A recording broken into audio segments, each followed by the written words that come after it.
Good morning eighth class. आज हम लोग अपना नया चैप्टर स्टार्ट करेंगे, chapter 6 combustion and flames. Last chapter में हम लोगों ने फ्यूल्स के बारे में पढ़ा था, जिसमें हमने केरोसिन के और oil, petrol, diesel, natural gas, LPG, इन सब के बारे में पढ़ा था पेट्रोलियम एंड कोल्ड चैप्टर में। यहाँ पर हम ये पढ़ने वाले हैं कि जो सब्सटेंसेस होते हैं जब उनको बर्न किया जाता है, कुछ सब्सटेंसेस बर्न हो सकते हैं और कुछ जो होते हैं वो बर्न नहीं हो सकते।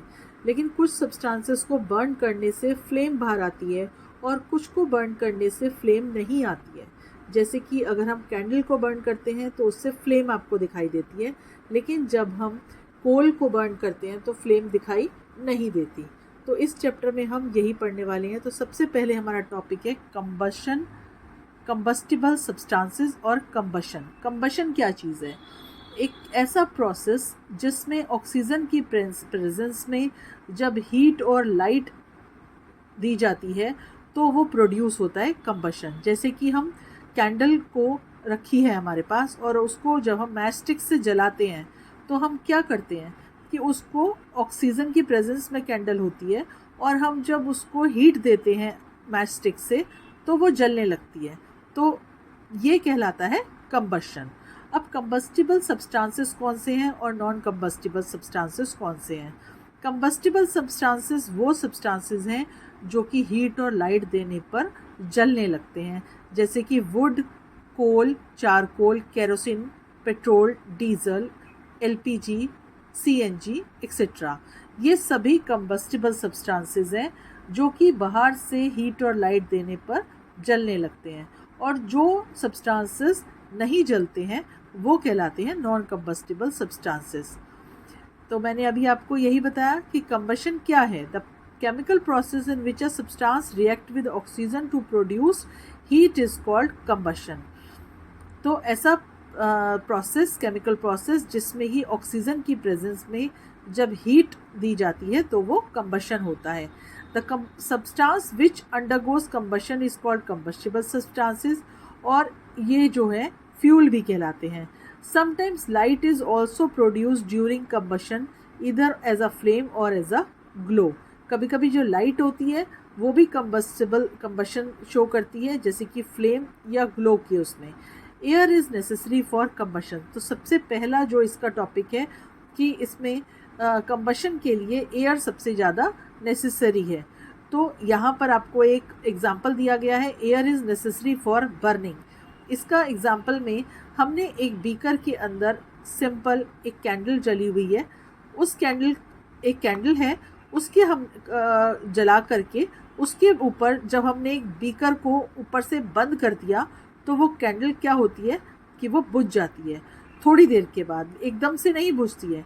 जितनी जो बीकर के अंदर ऑक्सीजन होती है उसको जब वो पूरी उसको अवेल कर लेती है तो उसके बाद जब उस बीकर को ढक देते हैं तो वो कैंडल वहाँ से उसकी अपनी लाइट जो है वो ख़त्म कर देती है, वो कैंडल बुझ जाती है।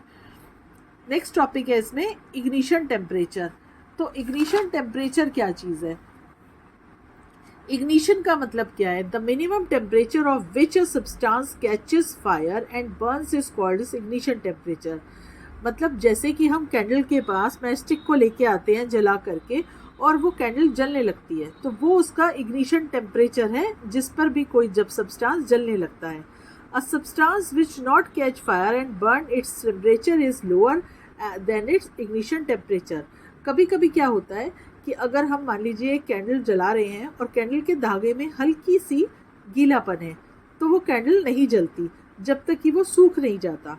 तो कोई भी सब्सटेंस जब तक फायर कैच नहीं करता तो उसका इग्निशन टेम्परेचर, इसका मतलब वो लोअर है, और जब वो फायर कैच कर लेता है तो इसका मतलब कि उसका इग्निशन टेम्परेचर बिल्कुल ठीक है। Different substances have different ignition temperature. जैसे कि ignition temperature of kerosene is less than the ignition temperature of would. Kerosene जहाँ पर डाला जाता है वुड से बहुत जल्दी जल जाता है, तो इसका मतलब केरोसिन का इग्निशन टेम्परेचर वुड के टेम्परेचर से ज़्यादा है। Substances which have very low ignition temperature can easily catch fire with a flame are called inflammable substances. और जो सब्सटेंसेस बहुत लो इग्निशन टेम्परेचर के ऊपर काम करते हैं और वो फायर इजीली कैच कर लेते हैं, मतलब बहुत जल्दी से जल जाते हैं। जैसे कि आपने कहीं लकड़ी जला रहे हैं और वो नहीं जल रही है और आपने उसके ऊपर पेट्रोल या अल्कोहल या डीजल या कुछ भी डाल दिया तो वो एकदम से जलना शुरू कर देते हैं। तो इग्निशन टेम्परेचर वो चीज़ है, इग्निशन टेम्परेचर का मतलब है कि जहाँ पर हीट देने से जो सब्सटेंस जलने लगता है जिस टेम्परेचर पर, वो उसका इग्निशन टेम्परेचर कहलाता है। नेक्स्ट है यहाँ पर कंडीशंस नेसेसरी फॉर कंबशन। अब कंबशन के लिए क्या क्या कंडीशन नेसेसरी हैं वो हम पढ़ेंगे। सबसे पहला कोई फ्यूल होना चाहिए। कंडीशन क्या है? सबसे पहला फ्यूल होना चाहिए, जिसे जलाएंगे वो तो होना चाहिए ना फ्यूल। उसके बाद एयर सप्लाई जो होती है वो बिल्कुल नॉर्मल होनी चाहिए। फिर हीट दी जाएगी।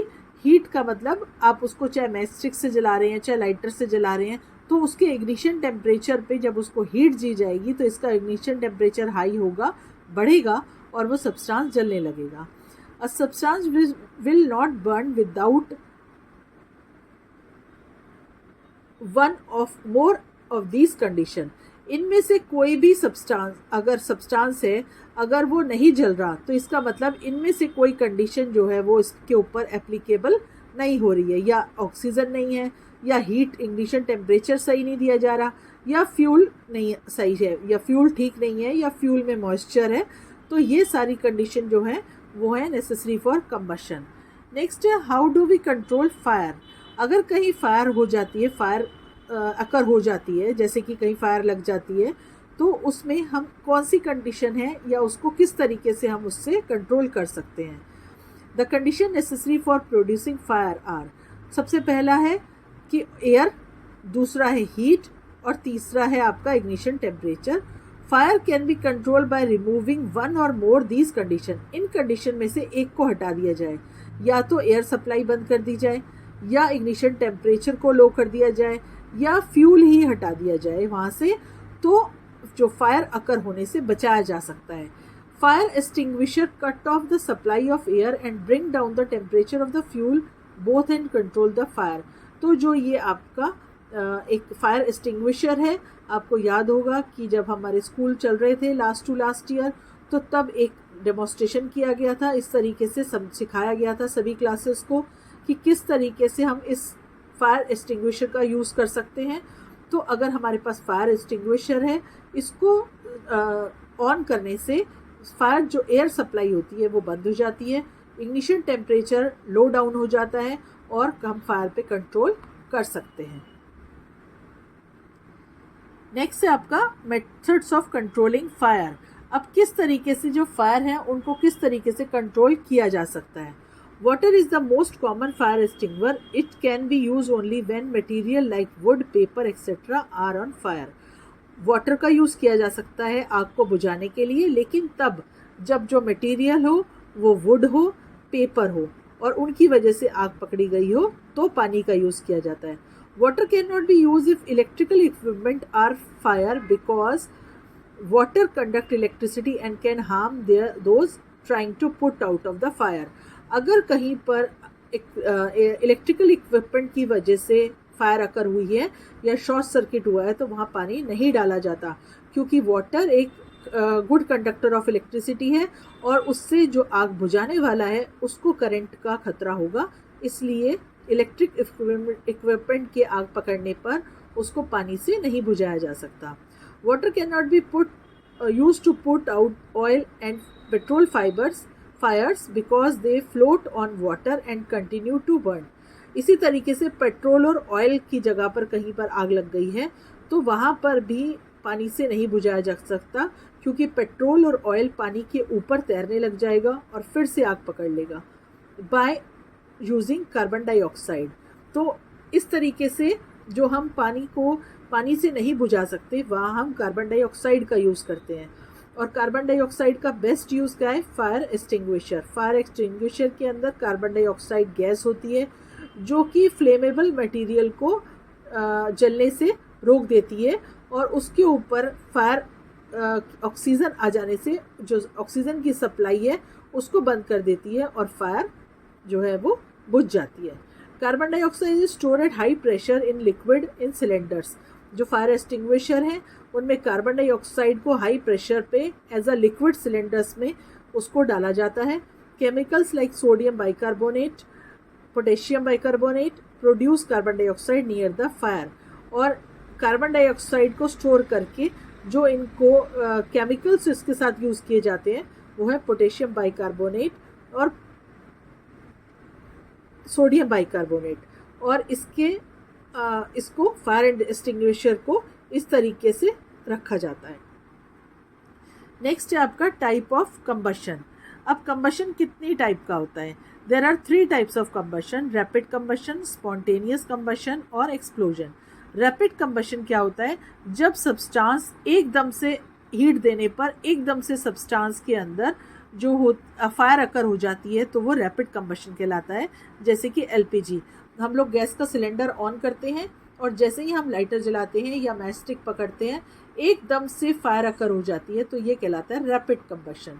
इसी तरीके से स्पॉन्टेनियस कंबशन क्या होता है? स्पॉन्टेनियस कंबशन वो कंबशन है जिसमें जो सब्सटेंस है वो हीट और लाइट के बिना ही अपने आप जलने लगता है। जैसे कि फॉस्फोरस रूम टेम्परेचर, फॉस्फोरस एक ऐसा नॉन मेटल है, उसको अगर रूम टेम्परेचर पे रखा जाता है तो वो अपने आप फायर पकड़ लेता है, क्योंकि फॉस्फोरस को हम लोग इसी वजह से उसको मॉइस्चर में रखा जाता है। अगर वो अपने आप कहीं फॉस्फोरस रखा है और वो रूम टेम्परेचर पे आ जाएगा, मतलब उसमें से मॉइस्चर ख़त्म हो जाएगा, तो क्या होगा कि उसमें फायर अकर हो जाएगी। नेक्स्ट है एक्सप्लोजन। एक्सप्लोजन एक ऐसा कंबशन है जहाँ पर हीट और लाइट और साउंड ये तीनों प्रोड्यूस होती हैं। जैसे कि हम जब एक्सप्लोजिव जलाते हैं, फायर क्रैकर्स जलाते हैं, तो उसमें जैसे ही हम हीट देते हैं तो हीट, लाइट और साउंड तीनों प्रोड्यूस होती हैं, वो कहलाता है आपका एक्सप्लोजन। तो रैपिड कंबशन में जैसे गैस फ्लेम, इसमें स्पॉन्टेनियस में जैसे कि फॉस्फोरस है, रूम टेम्परेचर पे आते ही अपने आप जलने लगता है, और एक्सप्लोजन में जैसे कि फायर क्रैकर्स। नेक्स्ट है हमारा फ्लेम। फ्लेम क्या चीज़ है? Flame is a zone of combustion of combustible substance which vaporise during burning produce flames. जो फ्लेम एक ऐसा जोन है कंबशन का, कंबस्टिबल सब्सटेंस का, जब हम जैसे कैंडल जलाते हैं तो ऊपर हमें एक फ्लेम दिखाई देती है।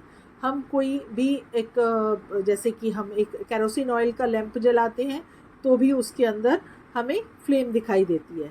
इसी तरीके से जहाँ पर हमें फ्लेम दिखाई देती है तो वो फ्लेम कहलाती है। Substance which do not vaporise during burning do not produce flame. और जो सब्सटेंस जो होते हैं वो अपने आप उसके अंदर वेपोराइजेशन नहीं होता, तो वो जैसे कि चारकोल है या कोल है, उसके अंदर से फ्लेम बाहर नहीं आती, सिर्फ कोयला जलता है या चारकोल जलता है, उसमें से फ्लेम दिखाई नहीं देती, क्योंकि वो वेपोराइजेशन शो नहीं करते हैं। और जो वेपोराइजेशन शो करते हैं उसमें से फ्लेम आपको बाहर दिखाई देती है। नेक्स्ट है structure of candle. Structure of candle में यहाँ हम पढ़ेंगे कि कौन सा जो फ्लेम का कौन सा जो पार्ट है वो सबसे हॉटेस्ट पार्ट है और कौन सा लीस्ट हॉट है। जब हम कैंडल जलाते हैं तो उसके 3 जोन दिखाई देते हैं, इनर जोन, मिडल जोन और आउटर जोन। इन इनर जोन, मिडल जोन और आउटर जोन में जो इनर जोन होता है वो सबसे कम गर्म होता है, जो मिडल जोन होता है वो उससे थोड़ा ज़्यादा गर्म होता है, और जो आउटर जोन होता है वो सबसे ज़्यादा गर्म होता है। तो ये जो कैंडल की स्ट्रक्चर है वो इस तरह से है। Structure of a candle. Structure of candle में a candle flame has 3 main zones, they are outer zone, middle zone, inner zone. जैसा कि मैंने आपको अभी इस वाली पिक्चर में दिखाया कि सबसे बाहर वाला part outer zone hottest part है, मिडल वाला मॉडरेट है और यहाँ पर मॉडरेटली हॉट होता है, उससे कम होता है, और जो इनर जोन होता है सबसे लीस्ट हॉट होता है। तो यही सेम यहाँ पर आपको बताया गया है। The outer zone completely combustion of the fuel takes place and the color of the flame is blue and is the hottest part of the flame. It is non-luminous part of the flame. In the middle zone, partial combustion of the fuel takes place and the color of the flame is yellow and is moderately hot part of the flame. It is the luminous part of the flame. Next है आपका inner zone. There are unburnt vapor of the fuel and the color of is black and heat least hot part.